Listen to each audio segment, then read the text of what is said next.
Welcome back to the In Good Faith podcast, where every week I talk to people I think are the most important and influential people in the world. And this week I spoke to Tim Miller. Right? And Tim, he just won the Ryder Cup for Team Europe, and he's also the host of the Bulwark podcast. So you may know him from anything from MSNBC to Piers Morgan to Crooked Media. The man is a professional yapper, and before all this, he was Jeb Bush's communication director in 2016. He was a spokesperson for the RNC before he left the party in 2020. He's also one of our first guests to now come on twice. And today we talked about a lot. We talked about Trump's new national security proclamation that looks like it's seeking to brand anyone with criticism for him or the government as a domestic terrorist. And we also talked about the cultural and societal rot in America, shameless comedians selling out for the Riyadh Comedy Festival, and much, much more. And hey, if you enjoy this episode, give it 5 stars on Spotify and Apple, or give it a like on YouTube, and leave a comment about what you agreed with, disagreed with, or who you'd like to see next as a guest. So Tim, just got to ask you right at the beginning, what do you think of, or what do you make of NSPM 7? We haven't seen a ton of mainstream coverage. It's been kind of popping up more and more, growing online. Are you concerned about it? Are you stressed about it? What the fuck are you talking about?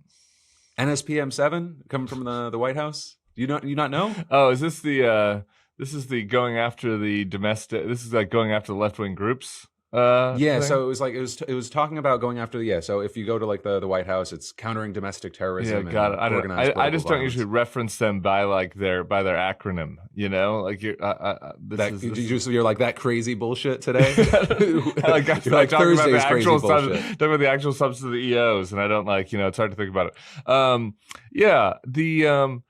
Here's I find that more worrying than I do the Comey stuff. Oh, okay. And it sucks for Jim Comey, and it sucks for John Bolton, and we can get into this, and I just think that what they have is very weak.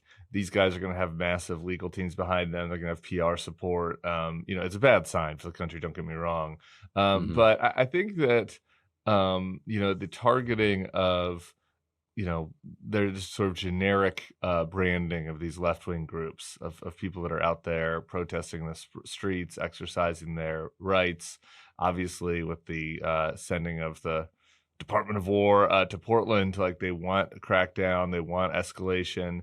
And I think that some of this stuff is going to be a little bit harder to monitor than, their efforts going after these kind of bold-faced names, right? And so, to me, I think I'm not personally that worried about it, but as far as the broader threats, facing groups that want to speak out, organize against this administration, I think those threats are very real right now.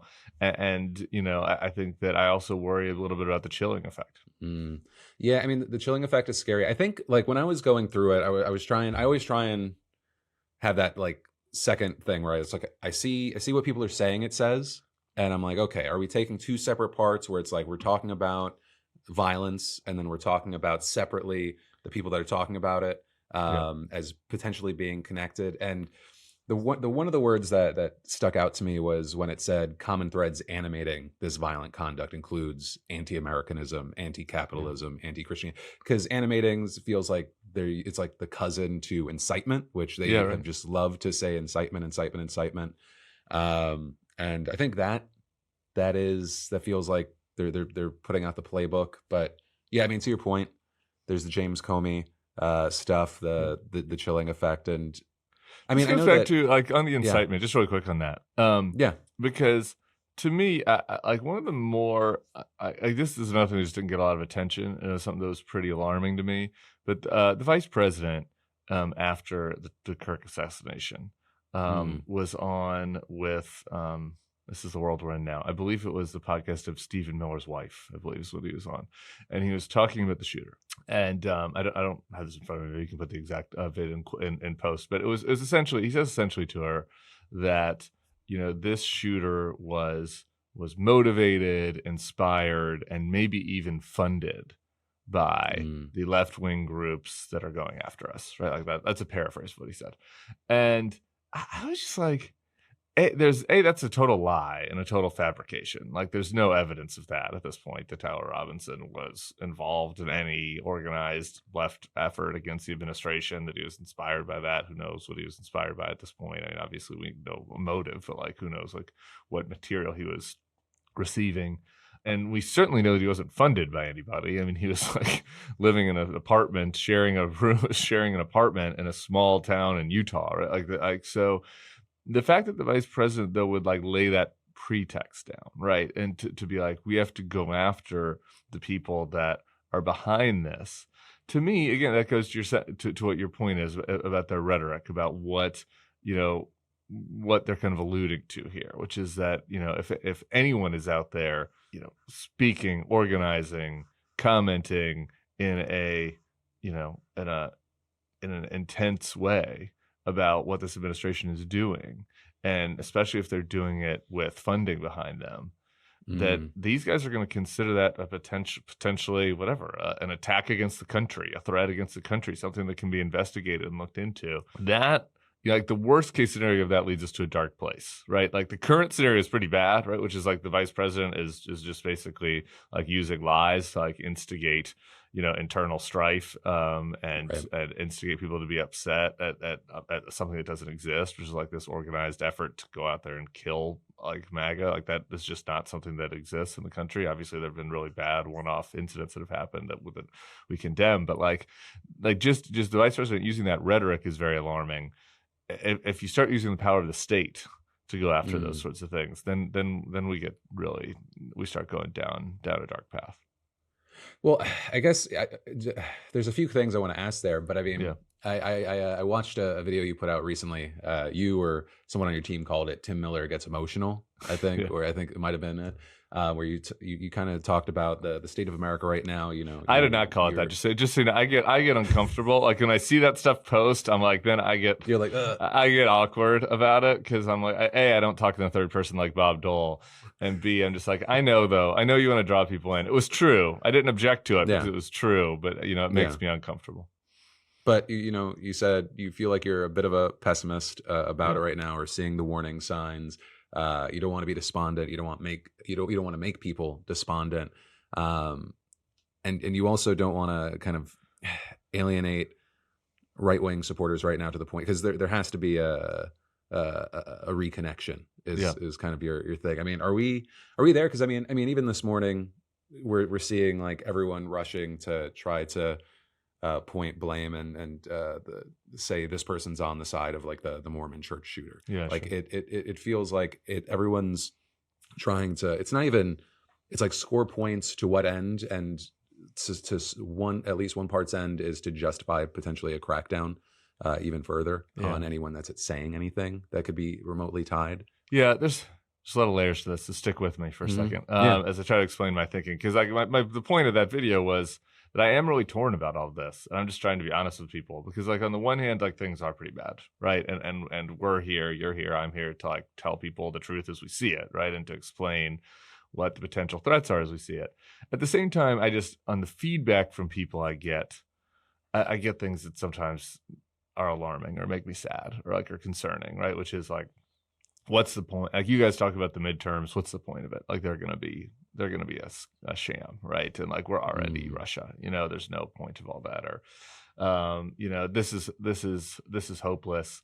Maybe we do need to, start to be thinking more about like solutions outside of like the normal liberal democratic system, right? Because like obviously that isn't working right now, and there's no path to working. Or so think about other ways to fight back, which I absolutely oppose. Or you just hear people that are just generally despondent and don't want don't want to fight this, or want to check out. And like I hear all that. Like I get it. Like I think that there's bad stuff, but I just think sometimes, when all of us use rhetoric that. It's important that we're precise, right? Like, as I just said to you, like, I think we could get to a dark place, right? I think that what the vice president's doing right now is alarming, concerning. We should speak out against him, call him out.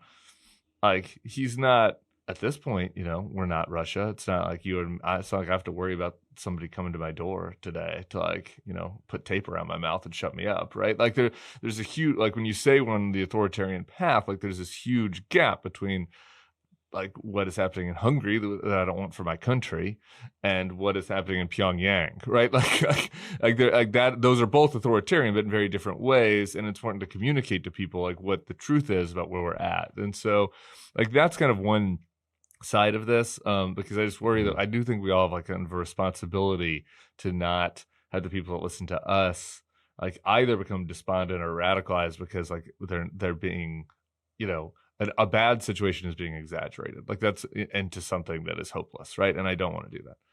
The other element to that you're talking about is just this kind of this kind of never-ending internal cold civil war that we have, kind of that I think everybody kind of imagines they're part of. Everybody's wrong.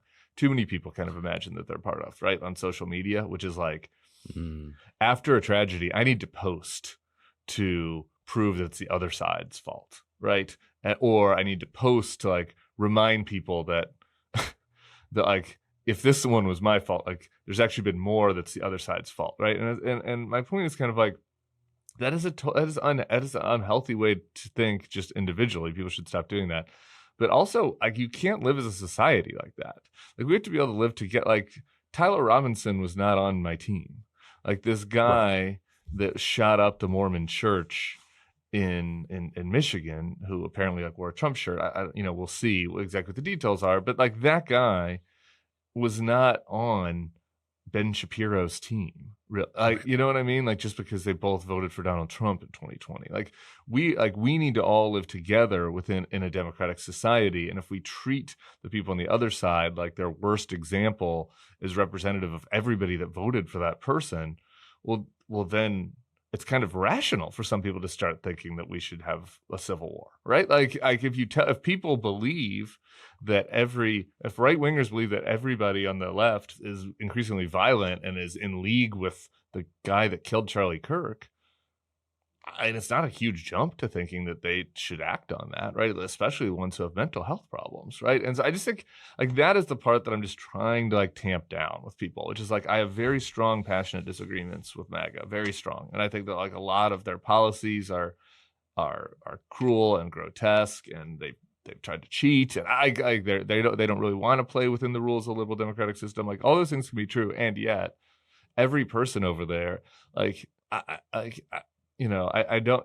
If you get to a point where they become like enemy combatants, and everything you post on social media has to like advance, our side's position against theirs, it just leads to a very bad place. Like the example I used was about the Balkans. Like you don't want to be the Balkans. Like you can go ask anybody what it was like to live in Yugoslavia in the 1990s, and like we don't want that. We don't want everybody feeling like, the fucking Serbs are our enemy, right? The MAGA and so like that is just the part that I've been kind of really trying to process and like work through and struggle with over the last couple of weeks, because I see some concerning signs in the commentary around all this. I don't know. Does that all make sense to you? That was like a long. No, I think it does make sense. I mean, I think a lot of it boils down to a word that I've seen, not universally, but seen used, whether it be the people, the highest people in our government to commentators of they, right? Yeah. They killed, right? You've seen they killed Charlie Kirk. Yeah, right. They did this, and you're like, oh, so you're full on batching everybody. Horrifying. And it's not like it, because there's such concerted use of the language, it feels like there's a concerted effort to do this. And it I don't know, that scares me, because it feeds more and then it feels like it's adopted when people are like playing into the is the person on our side or your side, because then it's like no, then you're playing into the game of we. And it's like, to your point, these are fucking horrifying, like people that took it to this crazy level that I feel like we've all denounced this violence. Yeah, just level. Like this North Carolina guy, for example. I don't know, like there's so many mass shootings in this country, and so we could have a gun conversation if you want to. But like this North Carolina guy, for example, I was just reading about it right before he came on, and I guess he filed a lawsuit a couple months ago that essentially said that like there was some organization in the state, and he thought that they were LGBTQ white supremacists that were coming for him. And it's just like, okay, there's one way to frame that, where you're like, you could frame that story and say, hey, this was a guy with an AR-15 who blamed the gays for his problems and shot up a church, so he's on the other side. So he's on the other team. And that count one score for the other team being bad. Another way to look at it is, this is an insane person who should not have had an AR-15, right? Like, I don't even, like, what is he even talking about? Like, LGBT white supremacists? Like, it's incoherent, right? Like, it's an insane person who had access to a firearm he should have access to that committed a total tragedy.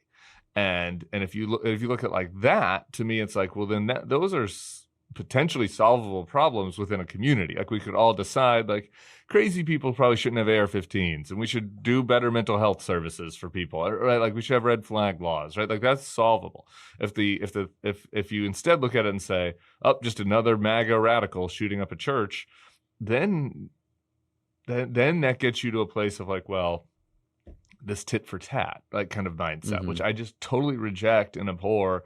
And so and obviously you're seeing that on the other side. Like, Megyn Kelly did the whole they thing to me. Like I tweeted at Megyn Kelly, I forget what I tweeted at her that prompted this, but she replied to me with like, we don't care what you think anymore. You killed Charlie. You did this. You all did that. You did the other thing. And I'm like, I don't want to, I'm not turning into Megyn Kelly. Like, I reject and abhor that whole mindset. And so I don't know though. I mean, I think that, you know, we're just two dudes, you know, with YouTube pages, right? Like, I feel like I also, just as an analyst, assess that there's a lot of people in the culture who are kind of taking on that mindset, that us versus them mindset internally, in a way that I think is a little unhealthy. When you see it coming from Megyn Kelly or other commentator types, do you feel like it is a strategic reaction, an emotional reaction?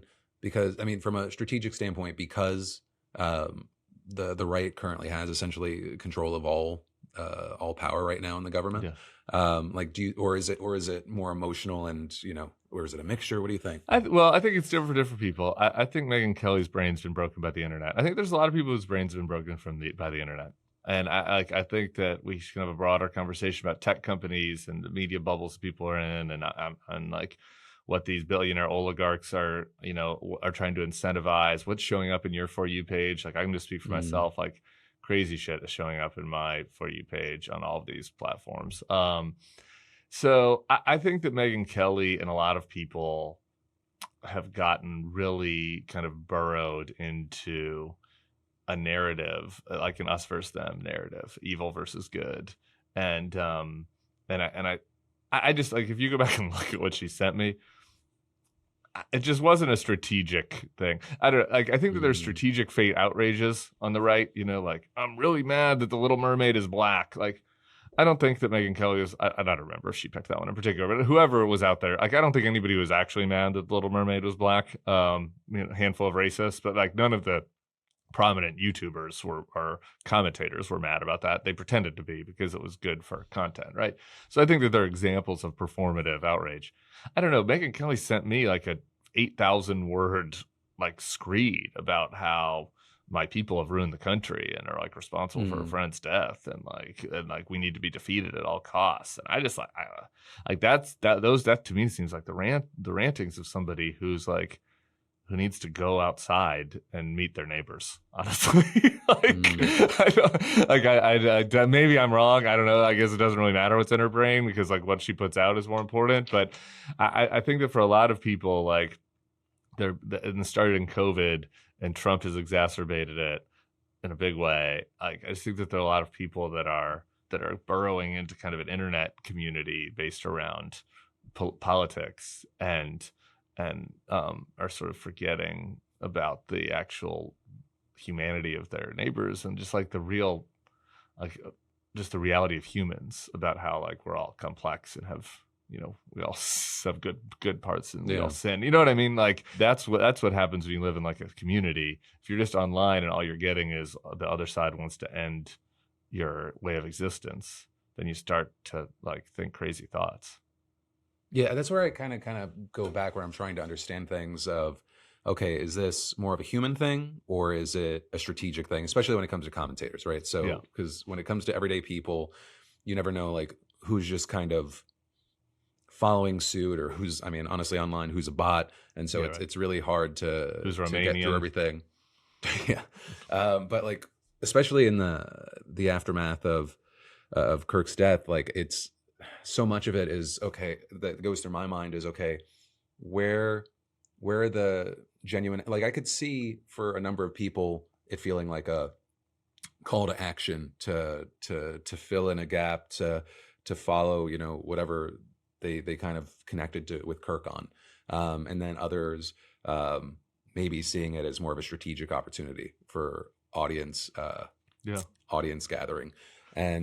But it's also that conversation. You saw some of that like yesterday. I don't know. Are you a football guy? The Penn State had a whiteout, and like 3 people were wearing Charlie Kirk white shirts, and there were like influencers that were out there being like, the Penn State Stadium has in white for Charlie Kirk, which was not true, but they got a lot of retweets from it. Like, so there is that. Right. Obviously, there's opportunism.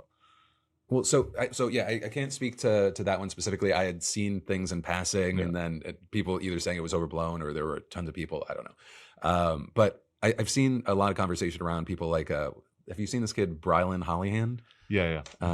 Yeah. So like even people on the right, like there's this conversation happening on the right and the left about these voices that have kind of popped up. Cause I've never seen this kid before in my life. But he's trying to fill the gap as like the new Charlie Kirk. And then, and then there's like this whole thing about authenticity and I don't know. I'm very, where do you think we are a month from now regarding the fallout from Kirk's death and I don't know how people are talking or where we are in general? I would worry. I think, and this is why I thought it was just really important that everybody try to dial down the temperature. I know that's like, it kind of makes me roll my eyes when I hear commentators say dial down the temperature, and then I find myself saying it because it's just like, okay, well. Probably none of these shooters were like cable news consumers, right? Like most of the kid in Utah was, by all accounts, like playing video games most of the time. I looked at his, they posted like, some sort of a set, like, what's the fucking word I'm looking for? Just kind of listed all of the different hours he played every game. And I was like, well, that guy's playing a lot of games.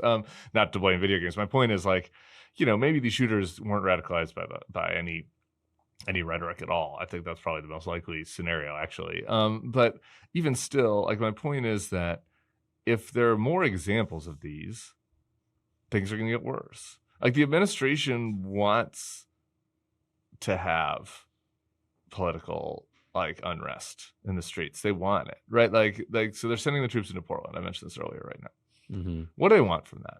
Right. Well, part of it is like a heads I win, tails you lose thing, right? Where if it gets calm, they get to take credit. And if there are, protesters throwing Molotov cocktails at them and somebody gets hurt or God forbid somebody dies, then they get to say, okay, well, this rationalizes why we're in there and we need more. Actually, we need more troops, more places, right? And to me, if you just look at the administration, I don't think that it is too far of a jump to say that at least some elements within the administration really want more unrest so they can use it to send in more troops, more places, and to crack down on people more places. I think that there is a lot of evidence that they are champing at the bit to do that. So when you say what are things like a month from now, a lot of that has to do with like the reality on the ground. And, I think that hopefully the folks in Portland can like protest passionately and peacefully and speak out and like unite together against this and do so in a way that doesn't bring about, extra, additional state violence or one-off violence. But we can't control every crazy person. You know what I mean? Like what if just one person does something crazy, right? So I think we're in a very kind of dicey situation right now. And I think that it's very unsure. And I think that the right is going to try to use the Kirk thing to rally people around them and to justify more attacks on the left.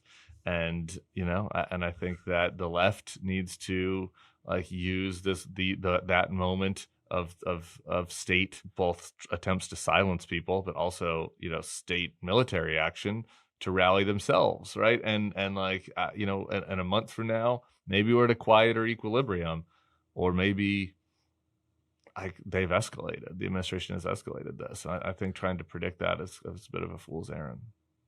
Yeah, I think it is hard to not be a pessimist when it comes to your point of it just takes one person, right? And we know that, like, I don't know, you have any interaction or you have enough interactions and you're just like, oh, okay, I'm going to come across 2 crazy people out of 100, especially if I don't know. I think that's where sometimes, I don't know, when I saw your video where it was like you talking about the state of things, I was like, I very much connected to it. And it gets to a place of, yeah, I also want to give people hope, but it does, I don't know.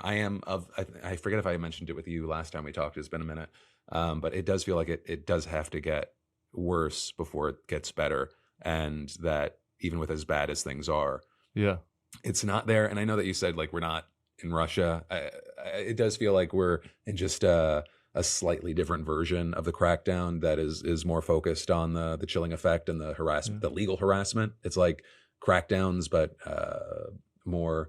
It's just there's just like more window dressing of how it's being done. Like your home's not being raided, but your bank account is if you're going to want to defend yourself. I mean, I don't know. You said you just heard my breakdown. Like, do you think that I'm being too like where do you assess my assessment on the scale? Are you darker than me? Like, are you? No. Well, here's the thing. It's hard for me not to have. It's hard for me not to be very negative about it. One, because we're seeing everything we're seeing, and two, the messengers, like Stephen Miller. I do not know how he is on TV so often when he is, I think, one of the most off-putting individuals I've ever seen in the history of America. It feels like central casting of like, this is someone that you would expect. Like, once, I don't know. I'm trying to navigate my language, but it seems like there is ill intent whenever this man opens his mouth. And I think that's a very safe way to put it. Yeah. It seems like there's ill intent, and I don't know. So I think the messages or the messaging and the messengers are a big part of the reason. So no, but I also I think it's why I surround myself with a lot of people that are like, you know what, just around the corner could be good. And I'm like, it feels like a really long corner. Yeah, it feels like. I mean, there's a lot of corners coming up. There's a lot of turns coming up. The first one's obviously the midterms, and we're seeing kind of. But that's far towards that. Even that's far. A lot could happen. Now. Time's weird, right? So it's like we're almost we're getting closer and closer. Not quite there to a year into the Trump presidency, but yeah, to your point, even the midterms are. So I guess I just want to put like a finer point on my like why I feel an obligation on this, and maybe this will resonate with you, which is like, on the one hand, if somebody tells me, like a dad, I had the father-daughter dance last week, so I'm getting a lot of questions about all this at school functions, things of this nature. And if a dad tells me, man, I'm just going to do sports podcasts for a couple months. Like, I just can't take it anymore. I say to him, like, that's fine. That's cool. Like, I get it. Like, I get it. That's a rational reaction. And I think everybody should prioritize themselves and their family and like what is achievable. Right. At the same time, I also think it's important just to recognize and remember that like they, and by they, I'm not using the broad they of MAGA, but they specifically Trump, Miller, Vance, like that crew, like the crew that is running the country right now. The administration wants people who oppose them to check out, right?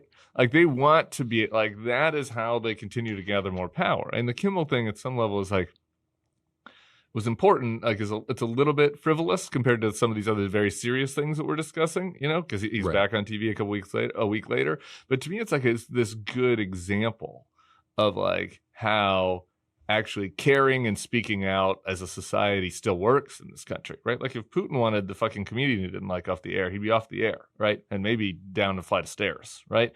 And in this country, they tried to get him off the air, and there was pushback from viewers, like, who were saying, fuck you, Disney, I'm going to cancel my Disney Plus. There's pushback from political elites. There's pushback from other media members. There's even, in this rare case, some pushback within Trump's own party, right?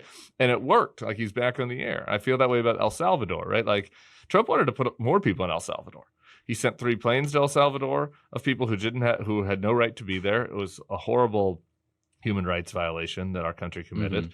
But there was legal pushback. Chris Van Hollen went there. There was media pushback. There was pressure put on him. There was geopolitical pressure. Now there's nobody there. El Salvador has their own prisoners there, but there are no people that America sent there.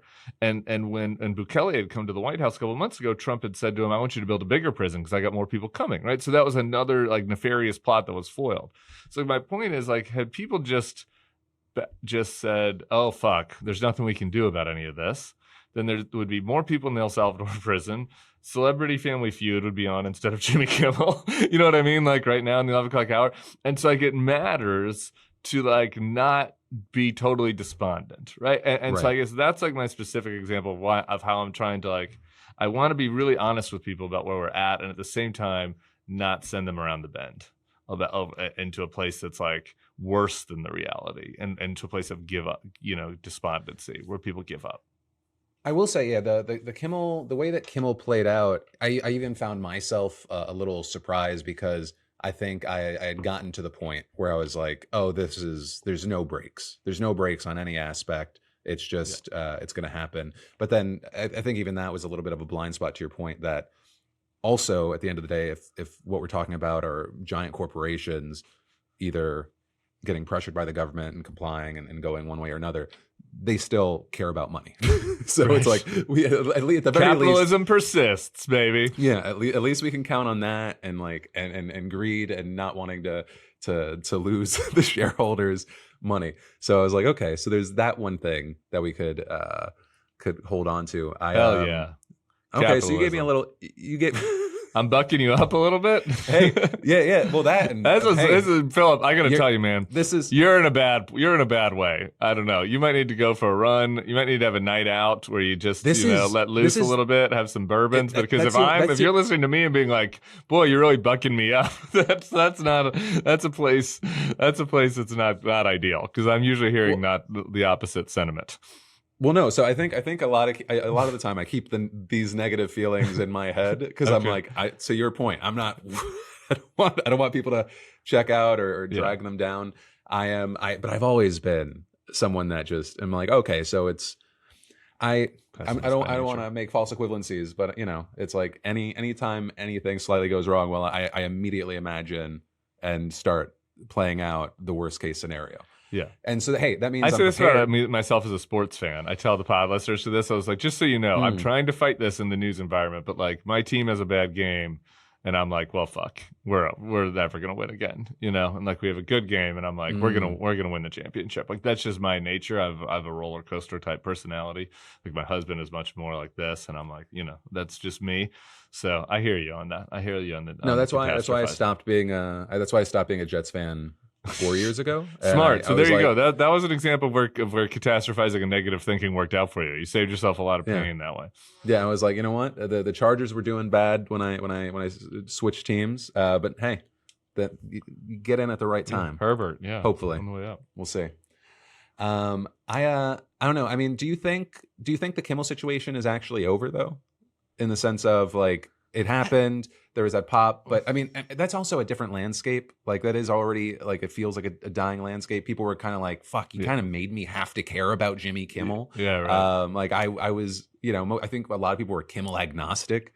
And all of a sudden it was like, okay, well now he becomes this thing because of this moment from the crackdown.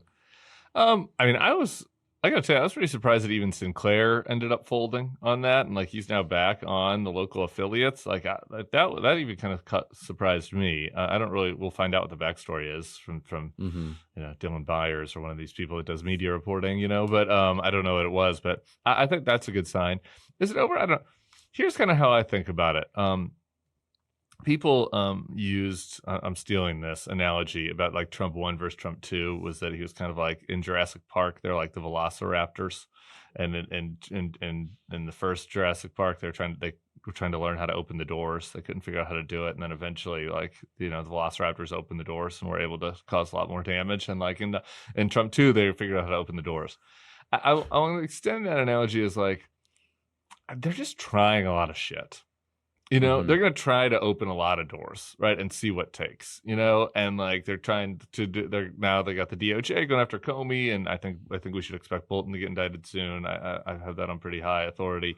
They're going to go after the comedians to see how that works. We mentioned at the top. I think they're going to try to go after the, Soros and other types of Democratic donors that fund activist groups and protest organizations. I think they're going to try that.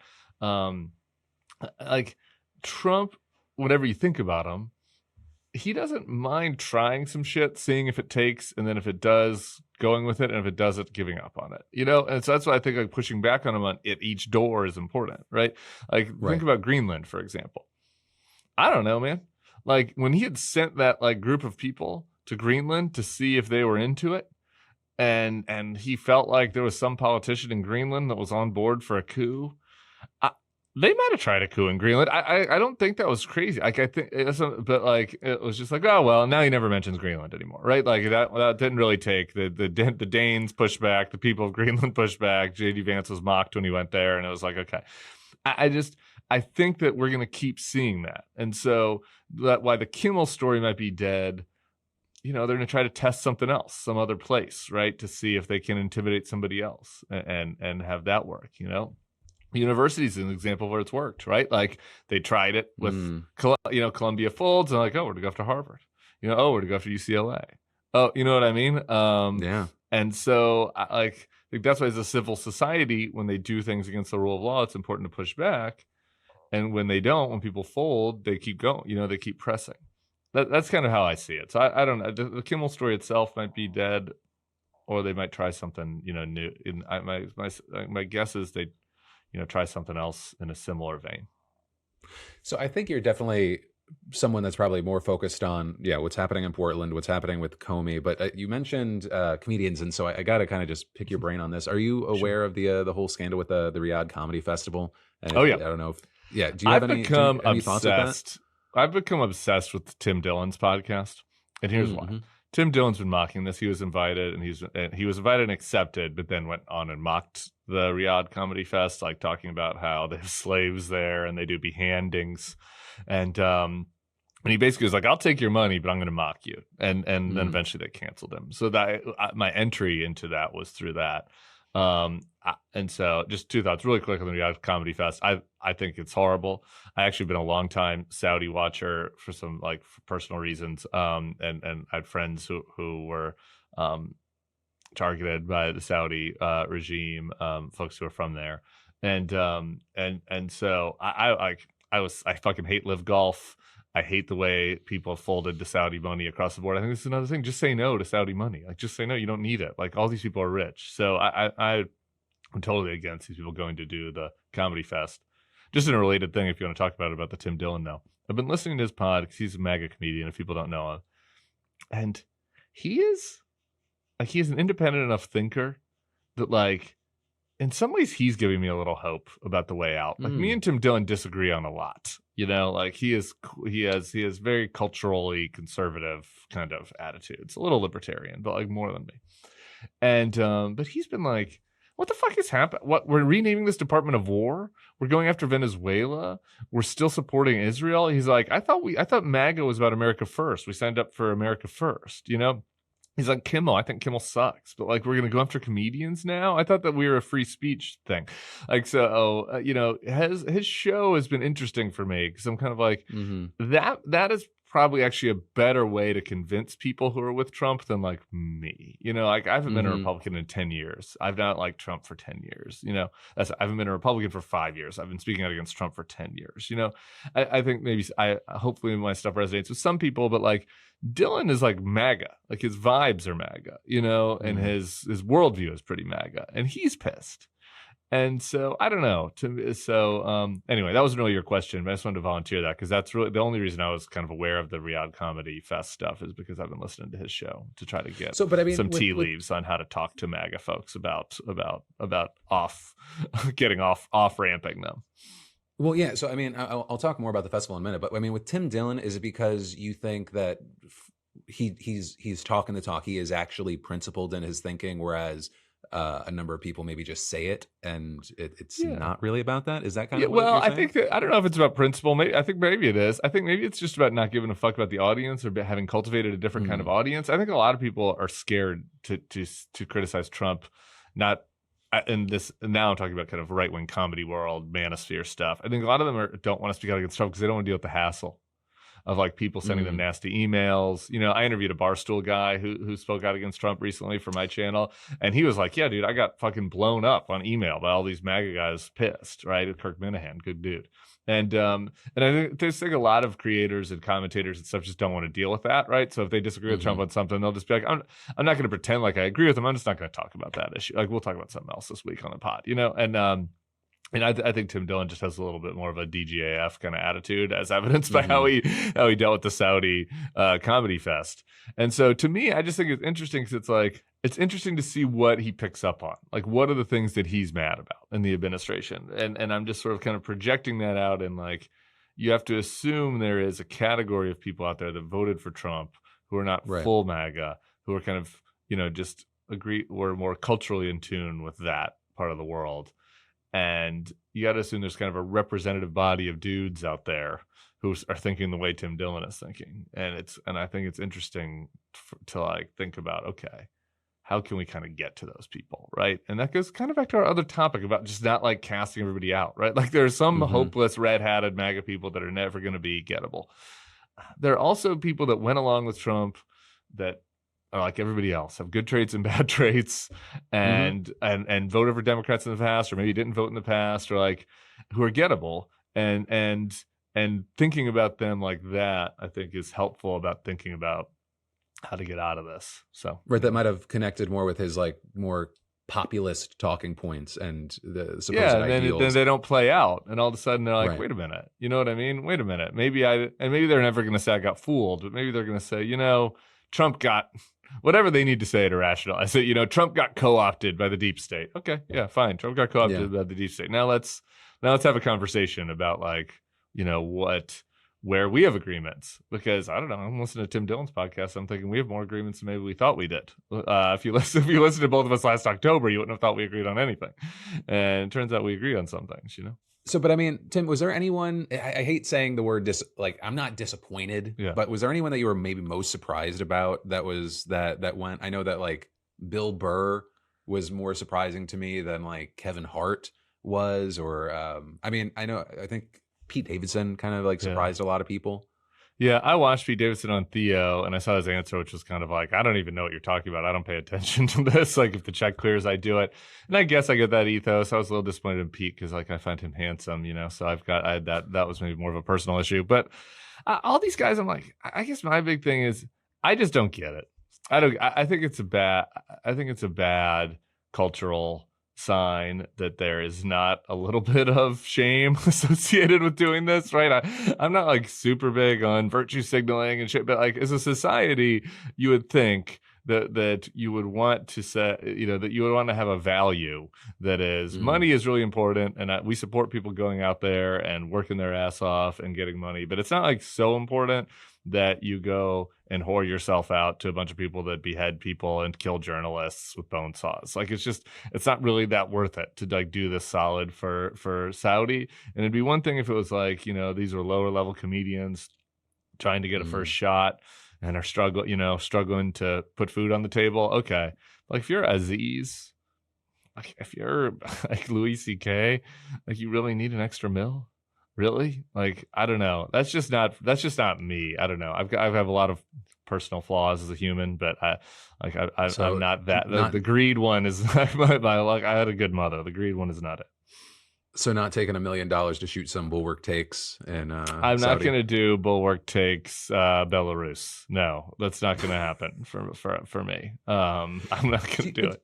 Do you feel like they've maybe felt like it was safe because like we've seen the whitewashing through sports, that we've seen like the whitewashing, and I mean it's even in the YouTube space to a certain degree. Oh yeah. I mean, do you feel like I do? I think the live golf thing was like a real inflection point, right? Like if you go back and paid attention to that stuff closely, which I kind of did because I had some friends who are like dissidents, I guess you call them, of the Saudi regime. So I've been following this from like really when MBS took power.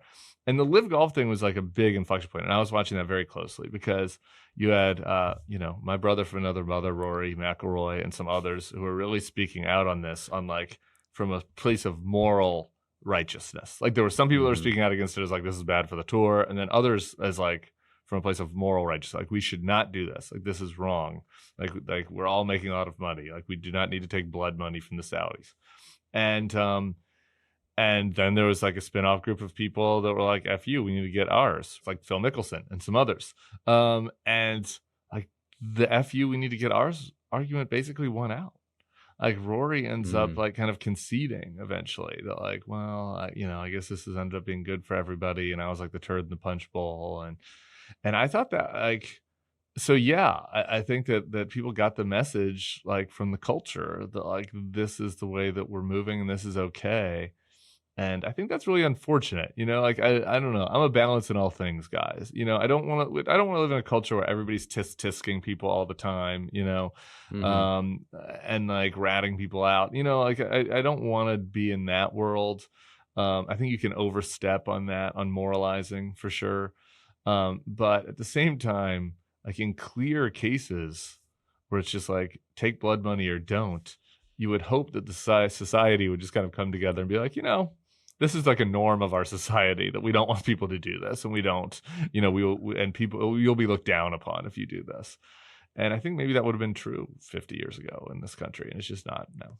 No, I think we are at a place where there's been such a rise of I guess for lack of a better term, bag getting culture, where people are like, I mean, so you're not going to take generational money, you could do something with it, and everyone starts going into hypotheticals like that, Chappelle is going to be donating all the Saudi money to like, I don't know, his favorite whatever charity, some orphanage in Haiti or whatever. I was like, okay, like sure, let's see it. Like I'm for that.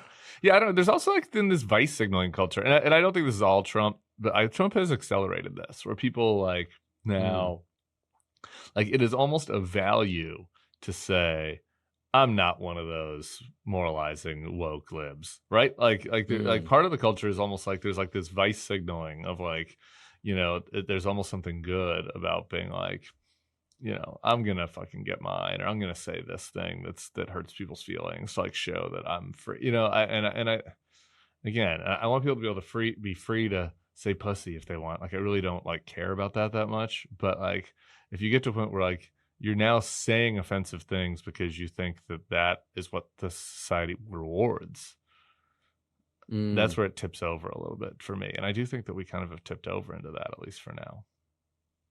That you feel like we've tipped over to a place where like people feel like society rewards like being a dick, and like saying, you know what I mean? And like saying like, oh, I don't care about this. Like, oh, I'm going to take the Saudi blood money and I'm going to go over there and I'm going to make jokes where I say the R word. And like society's going to reward me for that. And while you sit over there and like, are respectful to people and don't take the bag, you're the loser for not doing that. Right. Like, I think that. Yeah. And I think there's been a little bit of a change in that. And like, there's always been, that's not like that ethos hasn't existed. That's more of an evolution. Yeah, but I just think it's more common now in a way that I don't love. Yeah, no, it used to be like, okay, well, yeah, you do he's rough around the edges, and now it's like, no, yeah, we reward the most toxic bullshit. And there's always been a version of that. I mean, nice guys finish last, especially in businesses. Stern, like... before Stern got soft, that was his whole pitch back when we were growing up, that he was a little more edgy. But even still, I feel like it's kind of on steroids now. I don't know, maybe this is old guy talk. No, but yeah, then you have to like look at what the counter is, and like the counter that was around what the meta a few months ago was Superman saying essentially like being nice is punk rock or some shit. Right. Like, and it's like, is that the counter? I don't know. I was like, I felt something, but I don't know if that was the right. I don't know if that's the thing that makes the argument to not be shitty competitive. Yeah. Also, it's a fucking superhero movie. When you were talking about the Ryder Cup, or when you were talking about Rory McIlroy, did you watch the Ryder Cup at all? Did you see any of the controversy of the like? I saw the clips. We were doing a live show in Toronto, and so I was like pretty busy over the weekend and traveling and stuff. So, but I did see the clips. I saw the clip of my man Rory kind of at the front of the group of Europeans, like kind of gloating towards Donald Trump, and I did get a little bit of a smile about that. I mean, I'm a patriotic American, but I didn't hate that. And I saw like Rory kind of putting up at the crowd, giving them and give them an FU. I saw that there was a clip of him like in his backswing and somebody was shouting nasty stuff at him, and he told him to shut the STFU, basically. So I saw some of it. I don't know if I followed it so closely. Yeah, no, I was paying attention to it because I was like, finally, something to talk to my brother-in-laws about. Yeah, sure. we have nothing in common, but I'm like, I saw a golf thing. Yeah. Let's talk about that for 40 seconds. Maybe that'll spark. Did it work? What was your takeaway? Oh no, I'm planning for today. I was like, I try to disconnect from anything that could even be remotely a political conversation on Saturday and Sunday, and it's also probably why I'm not the best version of me doing my job right now. You're doing great. Because, well, I think that there is the people that do it 24/7. Yeah, that's a competitive advantage right now for sure. But I know me. I've done this for 18 years. I'm like, if I do that, I won't be around to talk about the midterms. I'll have gone to the island. Yeah, no stroking out. Not the Epstein Island. Never come not back. the Epstein Island. That's where Trump went. I just realized that's where Elon was is invited to. scary. Maybe he didn't go. And Trump didn't go. So that we know. We don't know. We don't have all the files yet. No, I hear you on that. Checking out is good. So were you rooting for the Europeans? Where were you? They deep down, were you kind of rooting for the Europeans, even though you're an American? No, I mean, anytime you kind of see the kind of like the shitty behavior, you're like, I hope you do something. But then everyone also loves a comeback story, and America, I guess, was coming back, and I was like, I don't know, do I root for that? So as someone that is not heavily involved and doesn't know really any of the cast of characters, I was just I was kind of just on the outskirts looking in, which is sometimes fun. Sometimes it's nice to watch like an MMA fight where I have no idea about the backgrounds, and I'm just like seeing some stuff go down. MMA is the area where I feel the most gay right now, because I have like no connection to that culture at all. And I'm pretty good. Like, I'm sports gay. I can bro down with you on golf or football or something, but there's something about MMA that I'm like, I don't get what you guys are into on this. I don't know. There's the one Peyton Talbot's like the one handsome guy that's dating Frank Ocean, maybe rumored. So like I kind of have come in through that way, through like the People magazine kind of route of paying attention. But no, they had a big MMA fight here in New Orleans a couple months ago, and like all my buddies from college were like down for it, and we pre-gamed. I was just like, I can't. The whole culture around it feels very alien to me. For me, it's I have to go and see it in person, because it sparks like some stupid fucking caveman thing in my head where it's like blood sport. Yeah. And like, so if I go to some UFC event, I'm there for the prelims, because those guys are swinging. Okay. And I don't know. There's some, but in my everyday life, I'm not, it's kind of like, it's not the same in any way. It's kind of like hockey. I love watching hockey in person. Yeah. I'm amazed by the sport, but I can't watch it on TV. Yeah, I don't know. It's weird. It's different. Last thing I'm going to ask you about before I let you go. You just had Ezra Klein on. Oh, yeah. And you guys were talking, and I wanted to know your thoughts about, there's a specific part of the interview, you guys were clipping it as well, where you ask him about his quote around Charlie Kirk did politics right. And at that point when you asked the question, you saw the internet's reaction to his article, but now you also have the reaction to you asking him about it and you navigating it. Was there anything that popped up? Or did you have any thoughts or reactions? I think a lot of folks on the left reaction to it was a little deranged, I say that with love. I know deranged doesn't usually sound with love, but I'm like, I want to like Robin Williams, my listeners, or the people on Blue Sky or whatever that were really, really triggered by the Ezra thing. I just want to hug them, like Goodwill Hunting, Robin Williams, like hug them. It's like, it's gonna be okay. It's gonna be okay. You don't have to listen to Ezra if you don't want to, but like, if Ezra's getting you this upset, you maybe need to find something else, because they were upset at him essentially over that the one sentence was bad, right? He had one sentence in the column where he said Charlie Kirk did politics the right way, and I guess I just understood what he's trying to say, because going all the way back, I used to go every year at Christmas to get in touch with what's happening on the right. I would go to the TPUSA end of year thing. It's called America Fest. It happens like the week before Christmas. It's in Arizona. It's a nice excuse. I get a little tan. I go see what's happening in crazy worlds, right?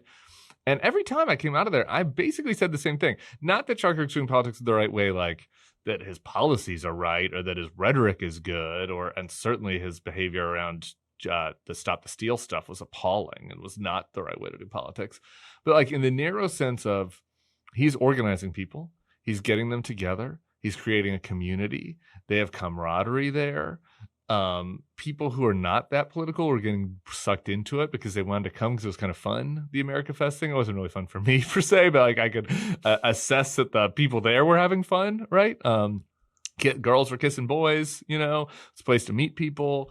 There's a religious element to it. For some people, it was a place to kind of be a spiritual. So there's a lot of nasty stuff happening on stage. But like the like politics strategy part, to me, I was always kind of impressed. I said this to Charlie, like after the last time I went. I said this to him and his Andrew, who's kind of his right wing man, and I was just like, guys, I'm going to write an article about all the crazy shit you guys said on stage. But at the beginning, I'm just going to be like, we could learn something from you. We being the pro democracy movement, like there's nothing like this. And a lot of times when I go to pro democracy gatherings, they're kind of painful, actually. You know, they're not that fun. You know, and there's something to be said for having fun. People want to have fun. People want to go to the party where everybody looks like they're happy, not the party where everybody looks like they're like sitting around lecturing you if you walk in because you aren't doing things the right way or not saying the right words, right? And so, in that sense, I understood what Ezra was saying, like he phrased it wrong, right? Like I understood what he's trying to say, and so I was like, there's no reason to get mad at Ezra over this. Like, there's no reason, and I think that people out there on the left, this is true on the right too, but I'm focusing right now on our listeners and people who are mostly. Some of them are former Republicans or whatever, but they're anti-MAGA. It's the people in the anti-MAGA movement. They like really need right now, they want everybody to be like, this is awful. These people are awful. They, you know, this, and there's like some emotional level at which people want that and need that, which I get in part because it's like so fucking crazy that they're in charge. You know, people are like lost out there. Like, how did this happen? How are these people in charge? I need you to affirm that I haven't lost my mind, right? And so then this dissonance happens when somebody they respect or think that they like or think that's on their side, like Ezra Klein comes out and says, well, yeah, the people are bad, but like there's something we could learn from them and we should have some empathy towards them.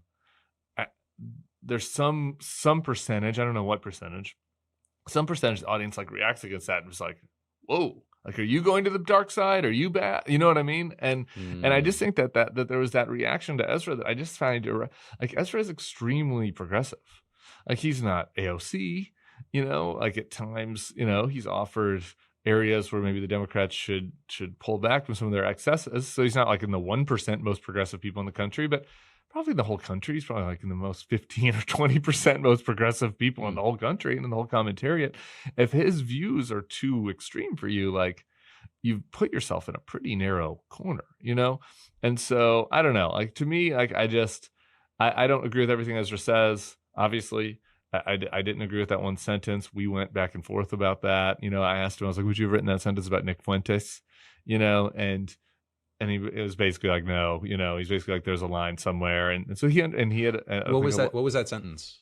The sentence of like, he did politics the right way. I don't have it right in front, but like the Charlie Kirk did politics the right way. Like, would you say Nick Fuentes did politics the right way? Like, no, right? Okay. No, right? And so saying about Charlie was probably a little off. Like, you probably should have said, we can learn from the way that Charlie, you know, we can learn from some of the ways that Charlie did politics, right? Something, you know, like something like that, I think is accurate and more defensible. But you know, he's writing fucking a lot of columns a week, all right? Like that one line was a little off, but you don't go insane about it. And so anyway, I think that Ezra is extremely thoughtful about all this. You know, we're not always going to agree on everything. I think it's important for folks to hash this stuff out though, and be able to do it, you know, without going so crazy that like, we only accept information that fully aligns with our perspective. When you said that there was like people that kind of went a little bit crazy, was it that, and you mentioned like, are you turning to the dark side? Was it that people thought you were becoming pro-MAGA or you were like whitewashing? Yeah, I think whitewashing statements, or like, what do you mean? Yeah, I think whitewashing. I just think that like, you're not, you know, that they're not up for the moment or whatever. You know what I mean? Like that they're, you know, not, you know, that they're not like, again, it goes back to kind of what we were talking about at the beginning. Like if your worldview is that we're in this internal civil war where you have to fight the other side at all costs, then like in a moment like this, you have to rhetorically fight the other side at all costs, right? And if Ezra was saying, well, no, actually at a moment like this, maybe we need to not rhetorically fight the other side, but we need to rhetorically try to figure out how to find common ground and how to de-escalate. Then if you're of the view of no, we need to fight at all costs, then you look at Ezra and you're like, you're kind of a traitor to our team here. You know what I mean? And to me, it's sort of like, yeah, we're in a very highly tense, really important, serious, competitive political environment, and we want the pro-democracy, anti-MAGA side to win at the ballot box and to win in people's hearts. And that means being smart and being strategic and trying to bring people in. You know what I mean? It means fighting for sure in certain times and not always. But I think that like there's, for some folks right now, they're so upset about the other side for good reason that they just want constant all gas, you know, no brakes. Fuck those guys. Fuck them to hell. We're going to beat them. We're going to take things back. And I have that wolf in me. Trust me, I do. But like, I also think we need to recognize that like we need to live in a community with these people also, with MAGA folks. Like we need to figure out how to win some of them over. We need to, you know, and so I think that was kind of at the heart of this Ezra thing. We're like at this moment where some of his audience and my audience and, you know, some folks who want to fight Trump thought the Charlie Kirk assassination fallout was like a moment for like fighting them and reminding people how bad Charlie was. And Ezra was like, no, I actually think this is a moment for trying to like forge a bond through this crisis and de-escalate. And I think that some folks didn't like that.